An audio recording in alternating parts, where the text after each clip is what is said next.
Olá, olá pessoal, tudo bem? Aqui é Fábio Pirajá, esse é o projeto Memória Capixaba. Estamos juntos aqui mais uma vez agora para trazer uma série de matérias incríveis aqui, escritas nos anos 1950, para a revista Eu Sei Tudo, pela escritora paraibana Inês Maris. Curiosamente, ela escreveu essa série de matérias falando sobre o Brasil, sobre as cidades do Brasil, sua gente, sua cultura, sua história. E ela tratou do Espírito Santo também, né? Na revista Eu Sei Tudo, revista que circulava no Rio de Janeiro nos anos 1940, 1950. E de vez em quando eu venho lendo essas matérias já há bastante tempo, né? Muitos anos.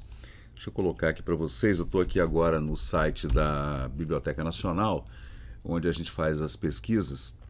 Gente, é incrível, né? Essa Biblioteca Nacional. Está aqui Eu Sei Tudo, chamado Magazine Mensal Ilustrado. É uma série que a Inês Maris escreveu durante algum tempo. Está aí Eu Sei Tudo. A revista iniciou ano 1, número 1, em junho de 1917. Eu amo essas revistas, gente. Elas são incríveis, assim, o design. Você vê aí um pouco de Art Nouveau. À medida que o tempo vai passando, você vê o Art Deco. Assim como a revista Vida Capixaba, né? Aqui do Espírito Santo, que foi uma revista incrível também, com muitos desenhos, charges, fotografias, novo tipo de diagramação incrível. E eu fico, assim, surpreso com esse talento, né, dos escritores brasileiros, né, dos jornalistas, dos repórteres, dos diagramadores, né? Incrível, é incrível mesmo. A revista Eu Sei Tudo está completa aqui entre 1917 e 1951. E essas matérias da Inês Maris, essa romancista paraibana, que inclusive está esquecida, né? A gente está trazendo ela de volta aqui no canal. Se tiver algum paraibano aí que a conheça, Inês Maris, ela fez essa série falando sobre vários aspectos da vida do Brasil e fazendo também uma comparação com os dias de hoje. Incrível. É uma crônica, né, na verdade. E chamava-se Revelando o Brasil aos Brasileiros. Então ela vem contando tudo.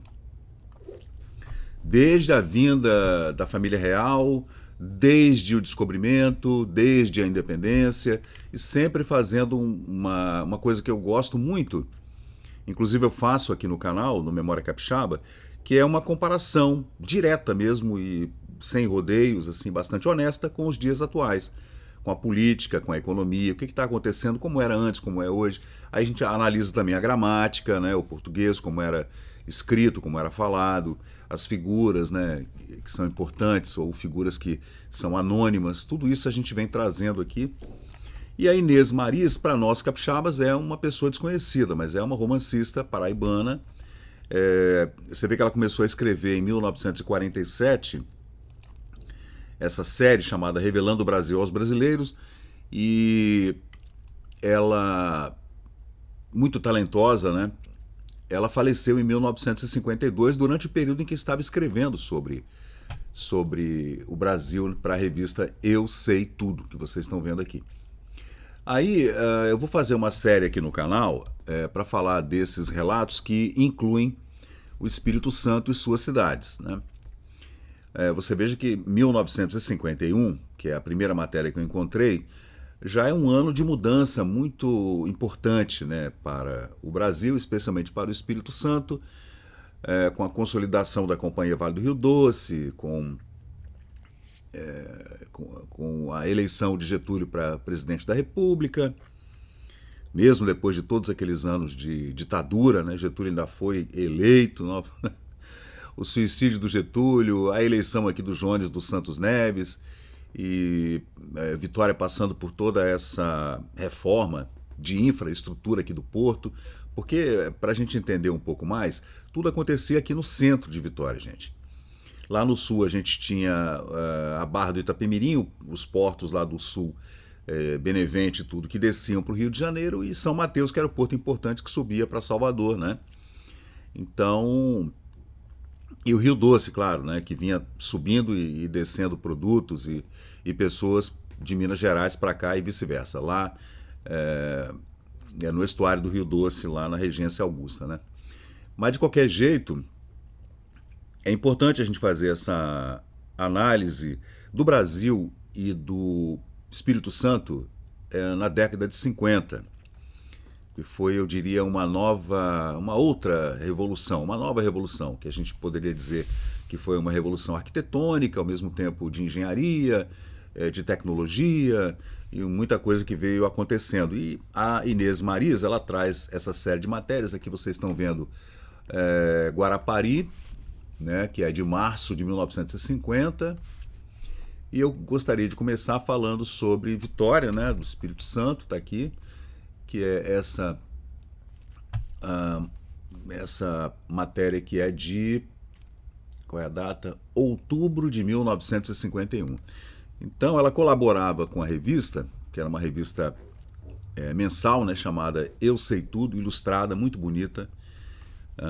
Deixa eu ver se tem ela colorida também, gente. Vou mostrar aqui para vocês. A gente abre aqui. Vamos lá. Ela circulou até 1957. Vamos colocar aqui a primeira edição de 1957, número 476. Aí a digitalização feita antigamente lá pela Biblioteca Nacional. Quem dera se tudo pudesse ser redigitalizado em cores, né? A revista Vida Capixaba, por exemplo, está totalmente digitalizada aqui, mas foi feito lá atrás, né? E infelizmente foi feito em preto e branco. E essas revistas têm cores incríveis, é lindo de ver. Aí a gente volta aqui para o texto da Inês Maria, que fala sobre o Espírito Santo assim, revelando o Brasil aos brasileiros, né? Guarapari, Vitória e outras cidades que foram tiveram a atenção da escritora, né? Entram nesta capital quaisquer ilhas que houver até 10 léguas do mar, na fronteira e demarcação destas 50 léguas, de que assim faço mercê ao dito Vasco Fernandes Coutinho, as quais 50 léguas se estenderão e serão de largo e ao longo da costa, entrando na mesma largura pelo sertão e terra firme adentro, tanto quanto puderem entrar e for de minha conquista. Então essa é uma carta do rei de Portugal, entregando a capitania do Espírito Santo ao Vasco Fernandes Coutinho. Aqui a gente vê uma gravura dele, o triste fim do Vasco Fernandes Coutinho, né? Que a gente não sabe exatamente o que foi que aconteceu com ele, é uma incógnita. Dizem que ele morreu na amargura e também morreu na miséria. Mas, né, a gente ainda tem que encontrar mais documentos, né, para corroborar essa tese. Velhos donos de terra, os índios não gostaram da invasão e começaram logo a hostilizar os brancos, portugueses, mas o fogo partido de 2 peças de artilharia os intimidou a ponto de fazê-los fugir para dentro do mato, oferecendo assim aos forasteiros falsa ideia de paz e sossego. Assim ela abre o texto, né? Inês Mariz, 1951, para a revista Eu Sei Tudo. Da carta régia da doação da capitania do Espírito Santo a Vasco Fernandes Coutinho, de 1º de junho de 1534, ele era um fidalgo português que se notabilizou em feitos na Índia, né, e seus serviços à coroa portuguesa. Portanto, ele ganhou a capitania. Né? E a carta, a gente já leu um trechinho aqui, né? E a demarcação, que fazia divisa com Porto Seguro, né, ao norte e ao sul, Rio de Janeiro. Surgida a novidade de dividir-se o Brasil em capitanias hereditárias, o rei de Portugal resolveu oferecer uma a ele, a Vasco, em 1534. Ele aceitou, empolgado, teve talvez pelo espírito de aventura, ou imaginando que o empreendimento não seria tão difícil, não ia ser tão penoso. Coitado, né? Jamais imaginou o que ele teria pela frente. Desistiu o novo donatário das pensões régias a que tinha direito, vendeu tudo que tinha, aparelhou um navio e fez-se ao largo, trazendo 60 companheiros, dizem que eram 70, de coragem igual à sua, e mais os fidalgos Dom Jorge de Menezes, que nós já temos um vídeo aqui no canal sobre ele, e também Simão Castelo Branco, degredados que vinham cumprir suas penitências a essas paragens, não querendo isto dizer que fossem assassinos ou coisa que o valha, mas estavam cumprindo penas. Então, se o rei tinha um desafeto, não interessa se fosse assassino ou não, né? Você ia cumprir pena degradado em algum lugar. Naquele tempo, bastava uma pessoa não levar a sério as crendices para ser acusada de crime de heresia, por exemplo, né? A gente tem que lembrar do Torquemada e da Inquisição Espanhola, né? E a Inquisição que se espalhou por toda a Europa naquele período ali, no período do Renascimento. E antes até. A 23 de maio de 1535, Vasco Fernandes Coutinho e seus companheiros entraram na baía que se chamou mais tarde Baía da Vitória, no Rio do Espírito Santo, e que oferece uma das paisagens mais belas do mundo. Imaginando tratar-se de um rio, e como ali chegassem no domingo do Espírito Santo, deram-lhe os portugueses o nome do rio, de Rio do Espírito Santo, né, que é o Rio Santa Maria, que a gente chama hoje, apelidado por conta desse dia do Espírito Santo, né, do calendário católico, né, e durante muitos séculos foi chamado assim, depois é que mudou para o Rio Santa Maria. Desembarcaram numa enseada os novos donos da terra e iniciaram os fundamentos de um povoado que também recebeu o nome e invocação do dia do Espírito Santo. O segundo trabalho de Vasco Fernandes Coutinho foi distribuir terras aos homens de maior responsabilidade em sua comitiva. A primeira ilha da Barra, que é a Ilha do Boi, foi entregue a Jorge de Menezes. Apegada a ela, a Ilha do Frade, foi entregue a Valentim Nunes. A Ilha Maior, que é a nossa Ilha de Vitória, né, foi entregue a Duarte de Lemos em 1537 como prêmio pelos serviços que ele havia prestado ao donatário Vasco na defesa da capitania. E durante muitos anos ele viveu aqui na Ilha de Vitória, né? Durante muito tempo as ilhas ficaram sendo conhecidas pelos nomes dos seus poceiros, sendo que a principal teve como padroeiro Santo Antônio, né? E também era chamada por esse nome, Ilha de Santo Antônio, e ainda hoje lá se encontra um povoado recordando o velho topônimo, o bairro de Santo Antônio. Quando em 1540 o donatário Vasco voltou a Portugal, ele ratificou a doação a Duarte de Lemos em escritura, exigindo, porém, do beneficiado um bom pão de açúcar cada ano, com peso em 4 arratéis. Então ele exigiu ali que ele ia entregar para o Duarte de Lemos a capitania, mas exigiu um quarto, né?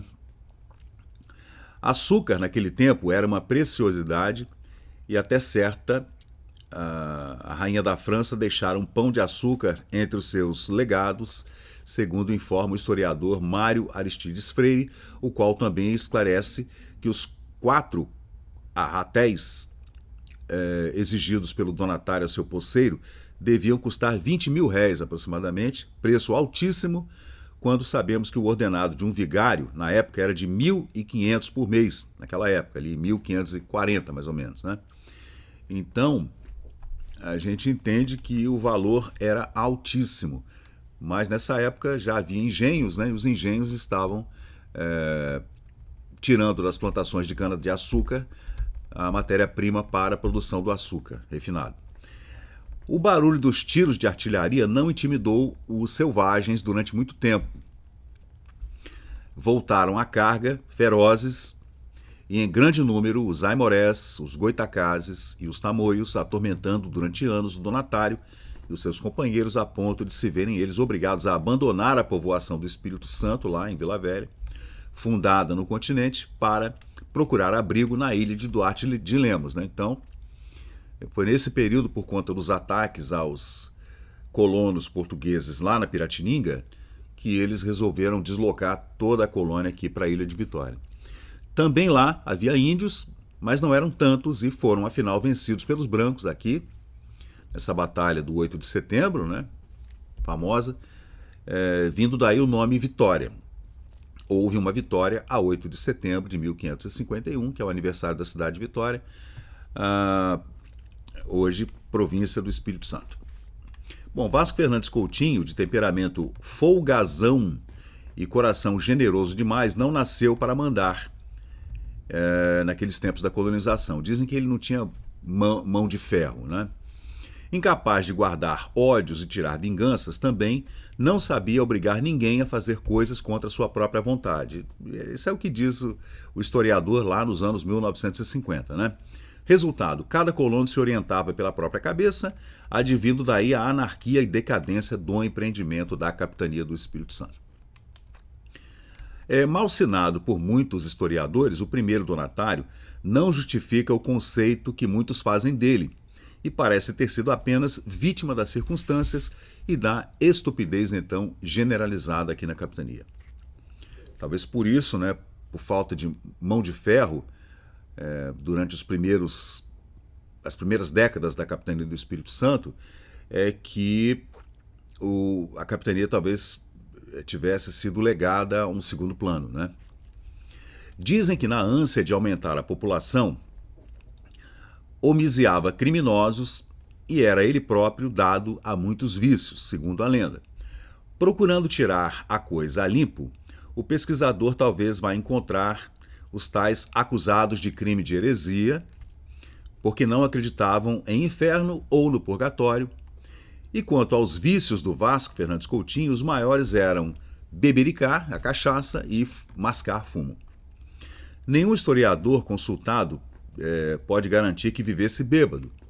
Apenas gostava de tomar uns tragos, né? Segundo dizem, né? Numa dessas suas viagens à procura de colonos, passou por Pernambuco e, ao entrar na igreja de Olinda, o bispo, além de não lhe tributar as honras a que tinha direito, como donatário de capitania, ainda o apontou com o dedo de execração pública. Sem dinheiro e quase maltrapilho, Vasco Fernandes Coutinho deve ter deve ter sorrido melancolicamente, certo de que, se ali entrasse coberto de ouro e veludo, outra recepção ele teria recebido do bispo de Olinda, né? Você vê que história interessante, né? Então ele foi maltratado em Olinda porque estava com roupas que não eram adequadas, né? Atualmente, todo homem sisudo ou pseudo-sisudo não desdenha de fumar ou beber um pouco. Está falando lá dos anos 1950, tá? Ela faz essa ida e vinda. A única diferença entre o seu proceder e do velho donatário é que a cachaça moderna se veste de um elegante nome de aperitivo. E o fumo bruto, lá de 1551, aquele fumo de rolo talvez, em 1951 eram cigarros Hollywood. O mundo varia, de moral precária e flutuante. Esse é o texto de Inês Maris, né, romancista, escritora paraibana, para a revista Eu Sei Tudo, em 1951, falando sobre Vitória, sobre o Espírito Santo. O que ninguém poderá jamais esclarecer é que o primeiro donatário imolou a fortuna, a saúde, a vida, enfim, o que ela tem de melhor, o sossego em benefício da capitania do Espírito Santo. Merece da posteridade não o desrespeito ou o esquecimento, mas uma grande, emocionada e carinhosa veneração. Pobre e fracassado, Vasco Fernandes Coutinho, tu és o símbolo do sistema das capitanias hereditárias adotada na colonização do Brasil. Diz o senhor Adelfo Monjardim que a Baía do Espírito Santo, mais conhecida como Baía de Vitória, divide-se em 3 seções. A primeira é formada pela bacia exterior daqui do nosso arquipélago, né? Prolongando-se até o Penedo ou o nosso Pão de Açúcar, que está bem aqui à minha esquerda. A segunda parte da Bahia estende-se daí, né, do Pão de Açúcar, né, do nosso Penedo, até a ponte Florentino Avildos, que é a nossa ponte metálica, né, que está aqui nessa foto que foi digitalizada horrível aqui, né, não está legal. Aí ele vem dizendo que essa ponte liga a Ilha de Vitória a uma pequena ilha chamada Ilha do Príncipe e daí ao continente. É esse trecho mais importante, o verdadeiro Porto de Vitória. E a terceira parte, chamada Lameirão, que fica lá do outro lado, né? Lá onde está a Universidade Federal do Espírito Santo, o estuário do Rio Santa Maria, o antigo Rio do Espírito Santo, né? Vai daí até a ponte que deságua lá naquele rio, que é a Ponte da Passagem, antiga Ponte da Passagem, né? Diz aí o senhor Adelfo Monjardim, entre aspas: a bela ponte metálica é um dos preciosos ornamentos da Baía de Vitória e, incontestavelmente, uma obra de magna importância.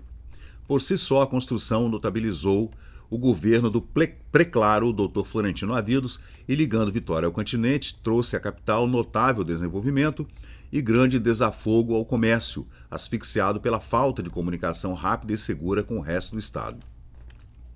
Você vê que a ponte que liga Vitória à Ilha do Príncipe e daí ao continente, que vai lá para o Rio Marinho, Rio Jucu, que vai lá para Guarapari, que vai para as terras agricultáveis ali de Vila Velha, Viana e etc., Guarapari, Benevente, a ponte ajudou muito, né, no desenvolvimento da Ilha de Vitória, do Espírito Santo, né, porque o produto podia ir e vir de forma mais eficiente ali, claro, nos anos 1920, 1930. Né?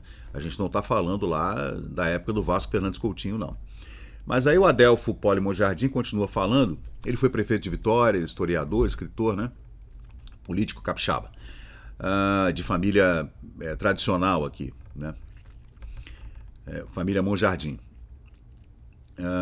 Aí ele diz: a superestrutura da ponte foi feita na Alemanha com um peso de 2,7 milhões de toneladas. Não pode ser. 2 milhões e 700 mil toneladas, é isso mesmo? Acho que é, né? Sendo que 46 mil correspondem ao peso da balaustrada. Bom, a montagem foi orientada pela fornecedora, chamada Maschinenfabrik Augusburg Nuremberg, que mandou um engenheiro da Alemanha para cá, 7 contramestres, os quais iniciaram os trabalhos em 1º de março de 1927. Está falando da ponte Florentino Avidos, né, gente? Você vê que ela foi lá atrás, em 1534, e veio para 1927.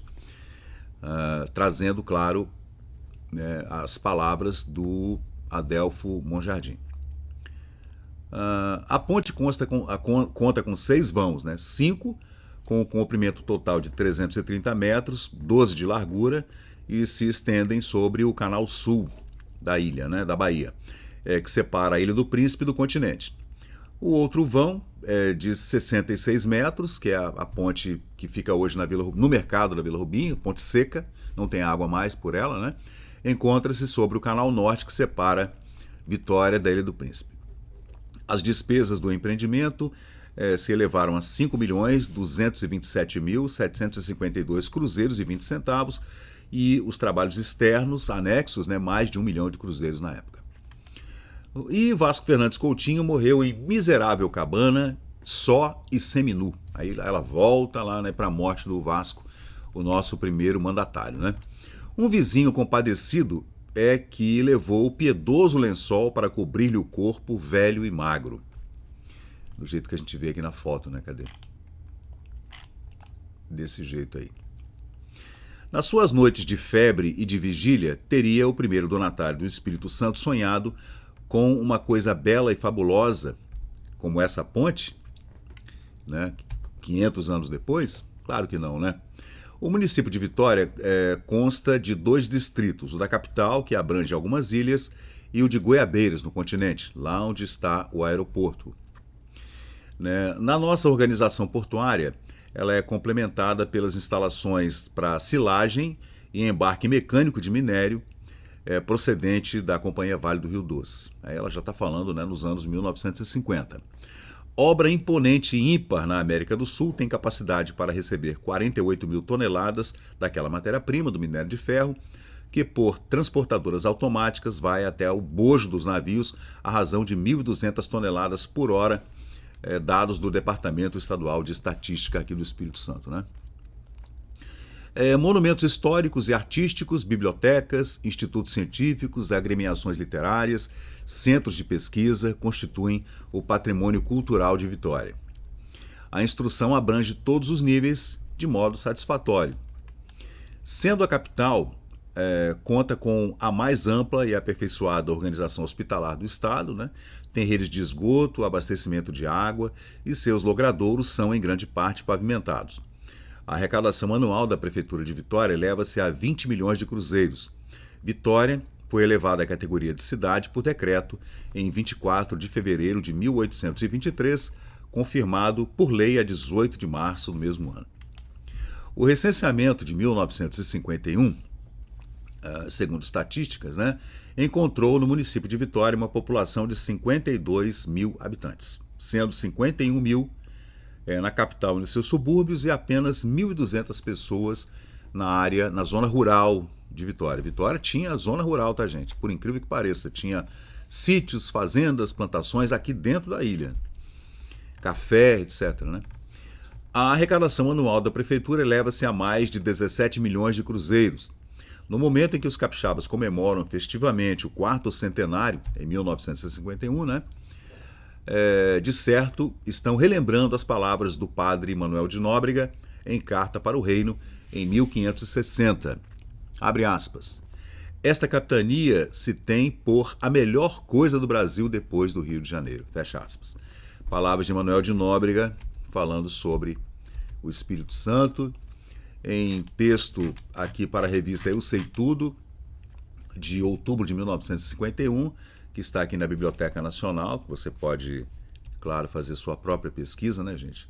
Falando sobre Vitória, falando sobre a capitania do Espírito Santo, falando sobre Vasco Fernandes Coutinho, claro, fazendo aí um libelo, né, sobre a nossa vida capixaba, né? E, claro, traçando aí um perfil, no mínimo triste, né, do nosso primeiro mandatário, Vasco Fernandes Coutinho. Então, pessoal, esse é o Memória Capixaba. Depois eu volto para falar sobre as outras matérias aqui da escritora paraibana Inês Maris, para a revista Eu Sei Tudo.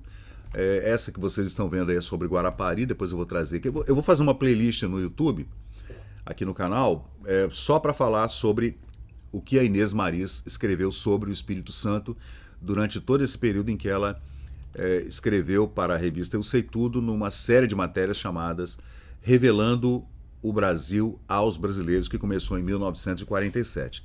E a escritora faleceu ainda escrevendo para a revista em 1952. Então é isso aí, pessoal. Eu sou o Fábio Pirajá, esse é o Memória Capixaba. E a gente continua aqui com as nossas pesquisas, sempre lendo muito, para entender mais sobre o Espírito Santo, suas cidades, seus períodos históricos diversos, a sua gente importante, famosa, políticos, etc. E também a sua gente simples, anônimos, gente que faz da história do Espírito Santo essa coisa maravilhosa que a gente ama. Então valeu, pessoal, até a próxima. E chegamos ao final de mais um vídeo aqui do Memória Capixaba. E se você curtiu o conteúdo, por favor, deixe seu like, compartilhe aqui o nosso canal e inscreva-se para mais novidades. Até a próxima e muito obrigado por participar aqui do Memória Capixaba.